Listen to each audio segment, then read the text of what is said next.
COVID-19. Isang sakuna na nagpauga. Sa buong mundo, lahat ay aligaga. Di malaman kung kailan lilipas upang sakit ay malutas at tuluyang magwakas. Simple lang naman ang nais ipabatid, upang ang buhay ay di mapatid. Manatili sa bahay at huwag pasaway, dahil marami na ang nawalan ng mahal sa buhay. Bago mo isipin ang iyong sarili, isipin mo ang mga taong nagsisilbi dahil sa profesyon na kanilang pinili.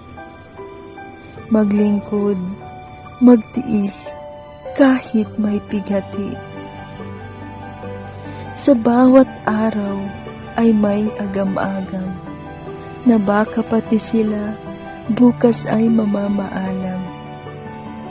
Sarili ay inalay para sa ibang buhay, kahit nasa sakuna sila ay nadamay. Masakit mawalay sa sariling pamilya upang maglingkod dahil sa pandemya. Lalo na ang kaaway ay di nakikita.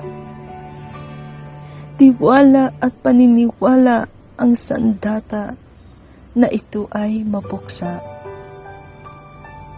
Ito ang panahon ng pagkakapit-bisig. Di kailangan ang puro pang-uusig. Lahat ay may katwiran at karapatan, ngunit salita ay di kailangan.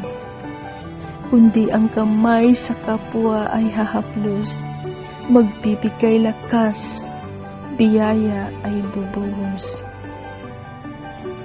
Ito din ang panahon na tayo ay ginising, na ang oras at panahon sa pamilya ay maituturing. Di lahat ng oras, yaman at pera ay sapat, kundi saya at ngiti, pamilya ay nakakausap. Sabi nga, virus ka lang, tao kami. Tao na malakas at tiwala sa sarili. May Diyos na nagbibigay bukas, at lahat ng ito ay may pagwawakas at lunas.